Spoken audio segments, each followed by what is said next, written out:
Welcome to this recording on how to collaborate with faculty when developing an online course. The tentative agenda for this talk is give you a little bit of an introduction. I would like to share with you some of the different levels of need that I've encountered with faculty, some challenges I have faced, and I like challenges, so that's actually a good thing.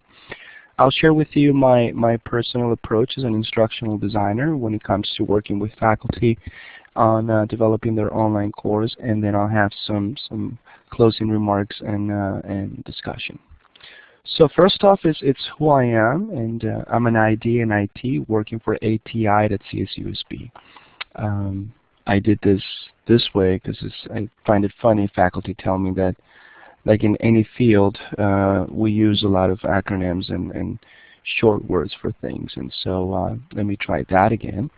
I'm an instructional designer in instructional technology, working for ATI at California State University, San Bernardino. I have a bachelor's in psychology, master's in education, and by the end of this year I will have completed my doctoral work in educational leadership. I am married. I have two girls, and their names all start with A. So I often tell my friends that I joined the AAA, Ada, Audrey, and Amelie. Okay. A disclaimer that I always like to share with anyone whom I speak with, and this is not about you, this is about me. Unless you want to make it about you, then that is okay by me. What this means is that there are strategies that work for everyone at a particular moment, and not with everybody. Everything works. And so what I'm about to share with you are some of the things that have worked for me as an instructional designer with working with faculty.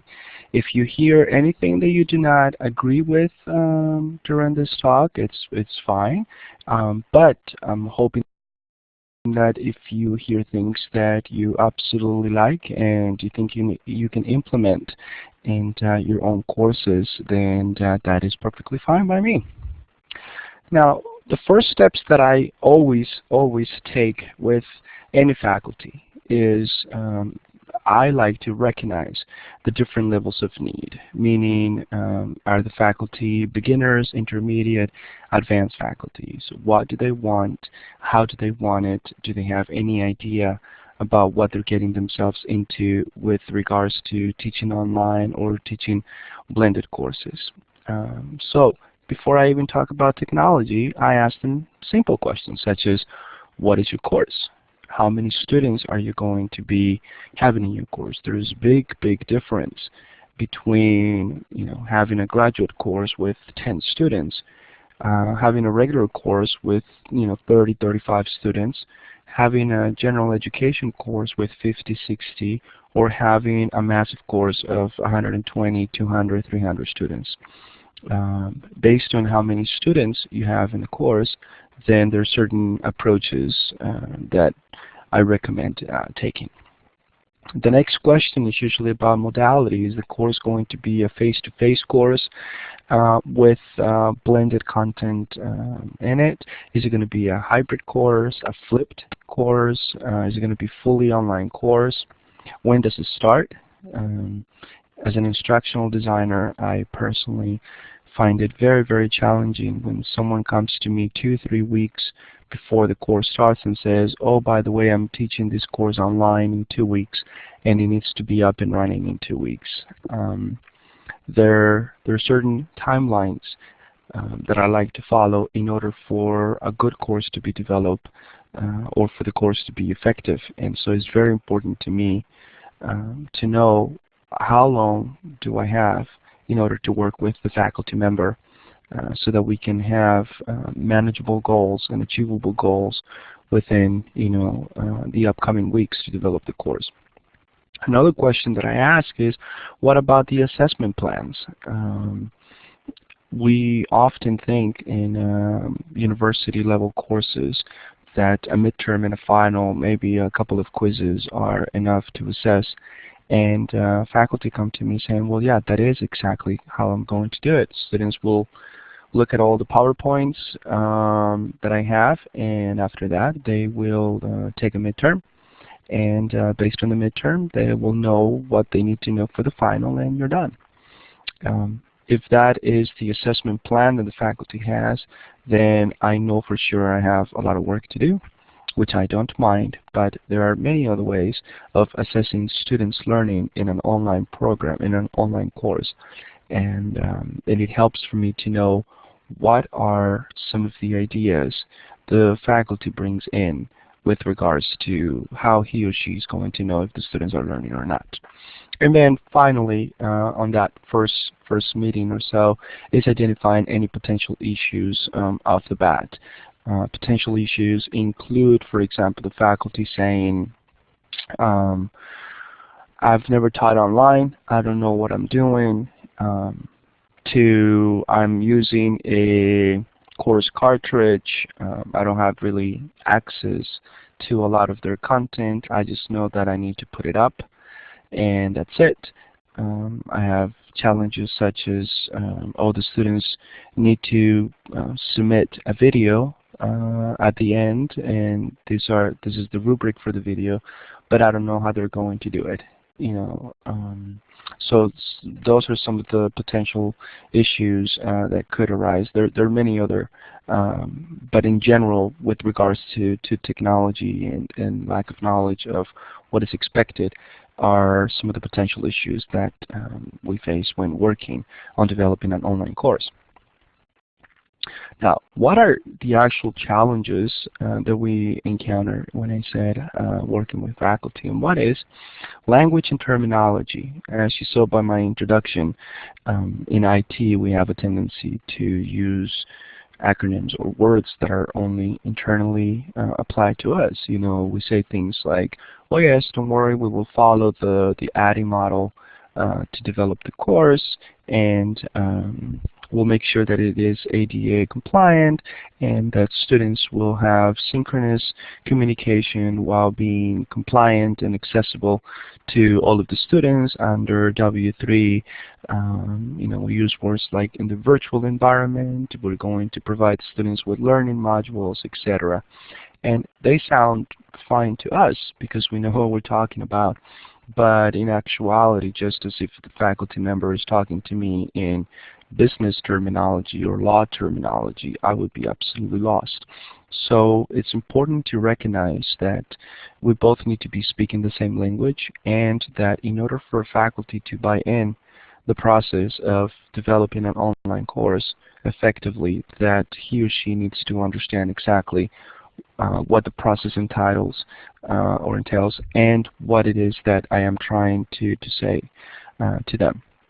Another challenge that I often encounter is when there is lack of direction. You know, when faculty cannot see, or when it's difficult for a faculty member to see the course as a whole, and they see it sort of on a weekly basis, rather than putting all the pieces together. And so not knowing how the course is going to start and where they expect the course to go. This, of course, falls also into not having specific goals or objectives. This directly is directly related to learning objectives and learning outcomes. If the goal of the course is for students to learn about the history of 1800 poetry, for example, well, that's pretty lofty. How are you going to accomplish that? The goals are pretty vague, and there is so much information out there that how are we going to compress that information into a 10-week quarter? Cal State San Bernardino, we're a quarter system university, so we have 10 weeks of instruction and 1 week for finals or assessment. And so having achievable goals that align with the direction of where the faculty wants to take the course, and how you're going to measure those objectives or those goals through outcomes. It's very, very important. And also is not having expectations. You're not having the expectations of what students can do, not having expectations of how they're going to participate, not having expectations of their own learning, or what we call active learning process. Just simply not having expectations is a big, big challenge. In online learning, there has to be very clear expectations, and research has demonstrated that having higher expectations, especially in upper division courses, increases or at least guarantees that there is higher student retention. If there are no expectations of the course, students usually drop the course, or they stop participating. They stop posting in the discussion boards, they stop doing the quizzes, they stop looking at the materials that the instructor has developed for them. And all of this has to be very specific, very concise, and very clear in the syllabus, plus in the introduction that faculty do on their courses. Other challenges to consider are the perceptions of online and hybrid teaching. We have a lot of faculty, or we have, because Cal State San Bernardino is a commuter school, we haven't, although we have about 115 blended courses, this is still not a university that focuses on distance learning. And so we have a lot of faculty who come to us thinking very negatively about online or hybrid teaching, thinking that it's much easier than face-to-face, that they don't have a lot of work to do, meaning as faculty members, that students just simply sit in front of a computer, they look at a PowerPoint, they watch a 2-hour lecture video, take a test, and you're done. There are many other challenges that we face, but usually the perceptions of online and hybrid teaching pose a roadblock into the effective development of an online course. Now, purpose. And this one, I find it a little bit interesting per se, because there seems to be a little bit of a confusion when it comes to having to and wanting to. And what I mean by this is the faculty who want to teach online courses, they are willing to put in more time to explore new options for delivering content, creating content, doing assessment, rather than those who have to. Either they're being told that they have to do the particular course, they have to teach it, that there's no other option, or they're giving it to the faculty last minute because of internal issues. Either a faculty got sick, or a faculty is no longer with the university, and so now all of a sudden they give the course to someone else and they have to. And identifying whether or not you're having to teach an online course or wanting to teach an online course makes a big, big difference in how the development process goes about, and eventually what the outcome of the online course is. Then you have your course content, and the biggest issue is assessments. Thinking of, again, as I said earlier, a midterm and a final, and not thinking about possible ways of doing summative plus formative or end of quarter projects. It's a big challenge because of the amount of work that this may entitle. Also because a lot of courses, a lot of online courses, they're considered to be to save students time.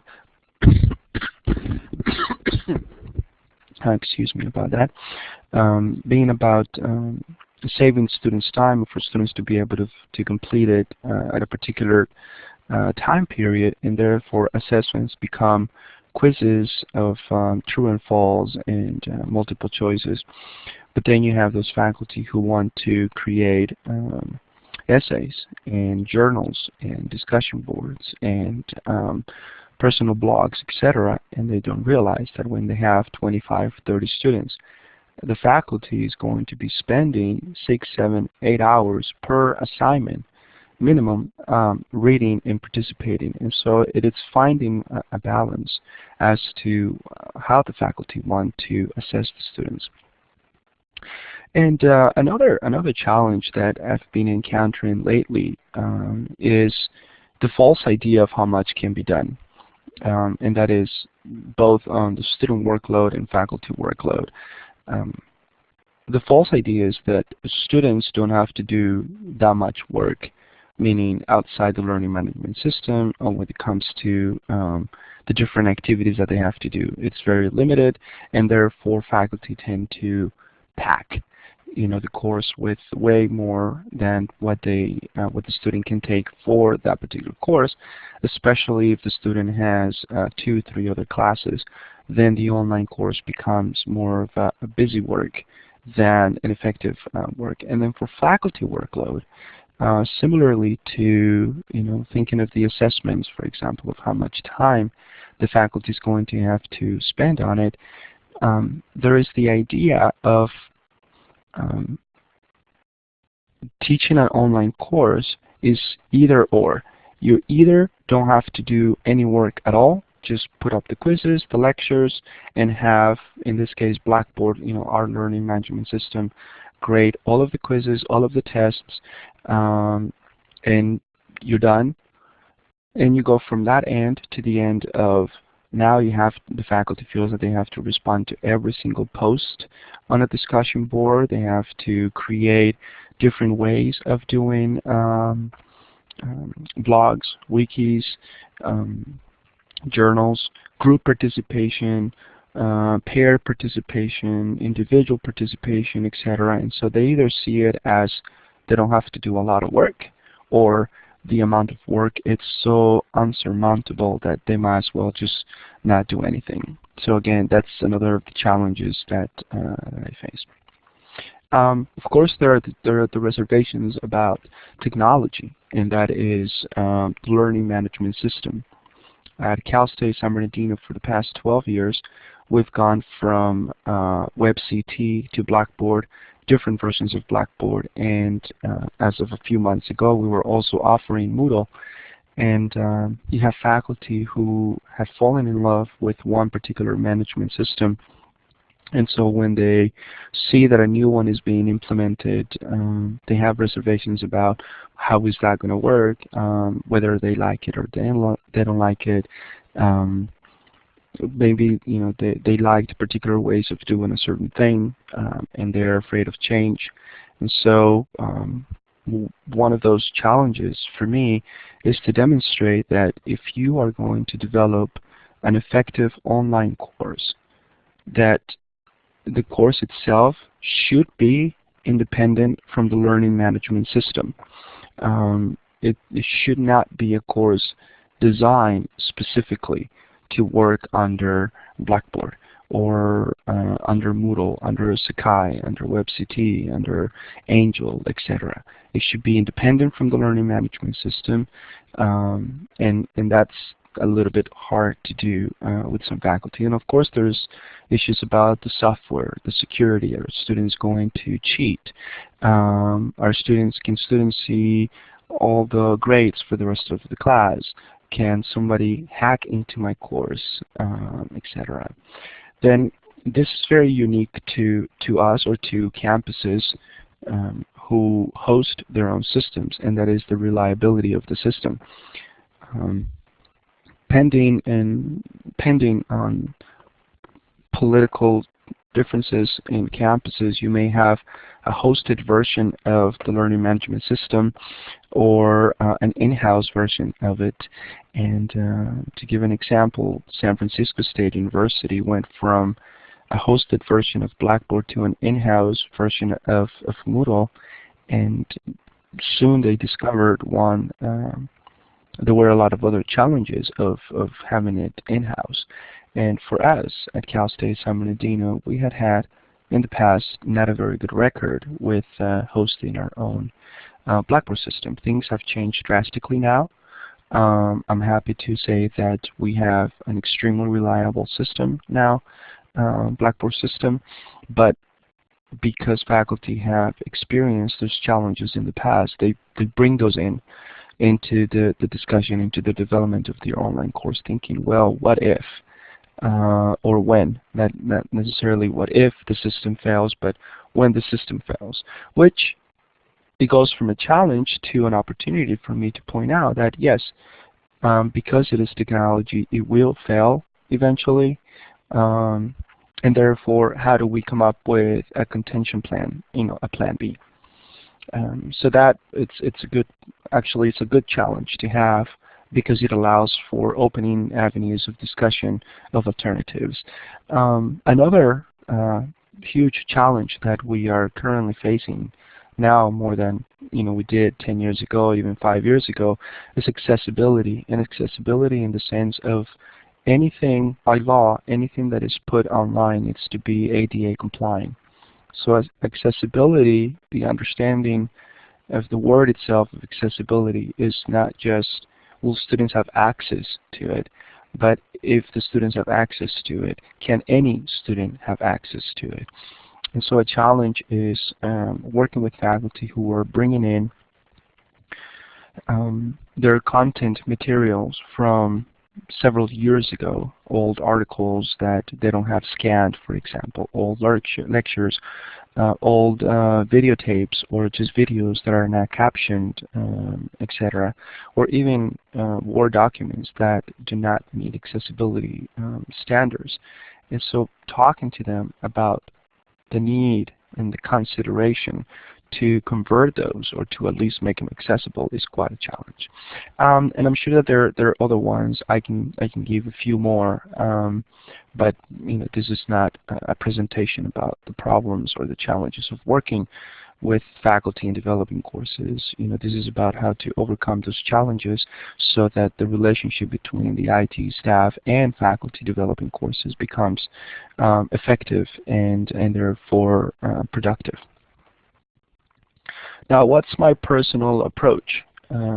Every time I work with a faculty member and I go through that original talk, as I mentioned, those first steps that I mentioned about help me understand your course, help me understand how many students you have and what kind of students you have. A nursing course is different than an arts course, or an English course is different than a chemistry course. Understanding their modality, how much time do we have, to develop the course, and what are the assessments plans. So once I go through this, then I start pretty much, or this is what has worked with me, and that is, I never start with, I know this, I know that, I know. Faculty have a tendency to be a little bit defensive when an IT person tells them that they know about teaching, or that they know about their course, etc. So I never start with I know. Okay, I allow the faculty to remain in control of the initial conversation. This is not about me proving something to the faculty, or making them feel that I am an equal when it comes to knowledge about the course or teaching the course. It's very important for faculty to remain in control of that conversation, to know that they're being listened to, and that this is still the course. Regardless of the technology and the process that is followed for developing the course, the faculty need to know that this is still their course. And you notice that as of this point, there's been a lot of talk, and not yet a discussion about introducing the technology. I don't start the conversation with, well, this is what we have, and let's see how Blackboard, in this case, can fit your needs. It's about me finding out what the faculty needs are, and it's my job as an IT to determine how I can make the system that we have work for those needs. Okay, so it's very important, if any of you who are here listening are IT staff, to know that I personally do not introduce technology until I find out more about their course, their teaching style, their teaching approach. Are they faculty who believe that lecture is the best way, and that the push of information is the best way?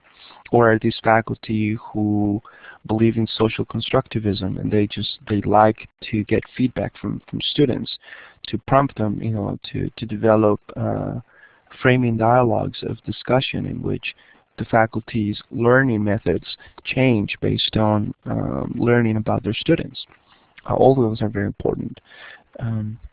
I don't introduce technology until I find out more about their syllabus. How is their syllabus structure?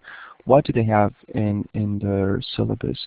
I have a funny way, shouldn't say funny way, something that works for me is I show the faculty, once all of this has gone through, that a well-developed syllabus translates into a well-structured online course. The syllabus is already the backbone of their course. And therefore, if they are able to have a syllabus that is well structured, it's just a matter of taking those pieces out of the syllabus and put them into the LMS, the Blackboard, or the Moodle structure, which later on will come beneficial for students to find the similarities between the two and not get confused about what's needed, what's expected, etc. And also is finding out about the course schedule and course objectives. And when it comes to the course schedule is when are the assignments going to be submitted? How long is it going to take the students to be submitted? Helping them understand that the most efficient way of submitting assignments for online courses is either Wednesday nights or Thursday mornings instead of Friday nights. If you are going to stick with having students submit assignment Friday night, have you been cleared with your students that you will not be available to answer any questions or provide any technical support during the weekend? Faculty tell the students, by midnight on Friday, I want you to submit your paper, on Blackboard, and I want you to post, your summary in the discussion. And then they come on Monday and then they realize that the link was not displaying properly on Friday, and therefore students couldn't, log in. And now you have 100 emails of panicking students that you didn't check. And again, all of this is part of those expectations.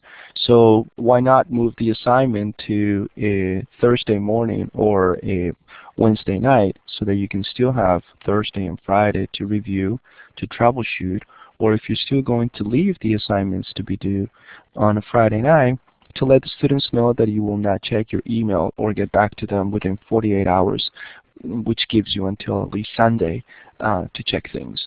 So identifying those potential issues within the course schedule, how close things are from each other or packed from each other, identifying that if a lot of people are going to be logged in the system taking the same exam at the same time during the highest peak hours of the LMS service, that there may be some difficulty. So why not move it a couple of hours before or a couple of hours after the peak hours? And then of course the course objectives. Course objectives for an online course should be at least, or a minimum, the same objectives as you have for your face-to-face. So anything that you are expecting your students to accomplish during your face-to-face class, the minimum should also be expected for your online course. Okay.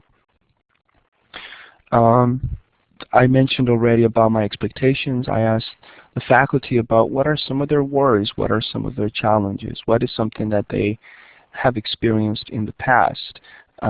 Here's where they shared with me their difficulties with getting access to certain websites on certain times, or perhaps their worries are so many students cheating, or how many tests there are going to be. Some of the challenges may be that they don't have a computer at home and that they rely on the computer provided to them at work, and therefore how is that going to affect their online development, etc. I asked the faculty to share with me their level of technology proficiency. There's a completely different approach working with a faculty who is going to teach for the first time online and who has not had the development or who has not had a lot of experience with technology versus faculty who actually have had way too much experience with technology and bring in all of these wonderful ideas that may not be suitable for the system that we have or for the actual application and implementation of the course. How about the time that is going to be given to them to work on the course? Now during summer is where I get a lot of the faculty who said, I was just told that in fall I'm going to be teaching a course online, but of course they don't work during summer, and so they want to know what can they start doing now while they're still on payroll, so that they don't have to develop the course come beginning of September next year and only have 2-3 weeks. So I get to know the faculty, I get to know where they stand, I get to know their worries and challenges, expectations for the course, and then together, once I know that, we work in an action plan. The action plan is usually a very quick 10-week timeline on an Excel sheet in which I ask them, this is what is expected. If you want to get this course done properly and you want me to assist you with the technology that is going to be included to get it done, this is what is expected. And in some occasions I have them sort of sign that sheet where it says that they would work on content this week, and they'll give it to me by a particular date, and then I have 2 or 3 days to review the content and provide them feedback. Now this is a good accountability schedule for both the faculty and myself, so that if anything happens, I know where we stand, what has been done, and what needs to be done. I can use the schedule to tell the faculty if we are on track, if we're a little bit behind, or to do potential troubleshooting. If the faculty says, I have not received any information from my publisher and I'm starting to get worried, because by now we should have had all of the quizzes exported from the course cartridge into my course, then that's something that I need to escalate, perhaps contact the publisher directly or find other avenues. And therefore that action plan, it's visible, plus it is an accountability schedule for both the faculty and myself.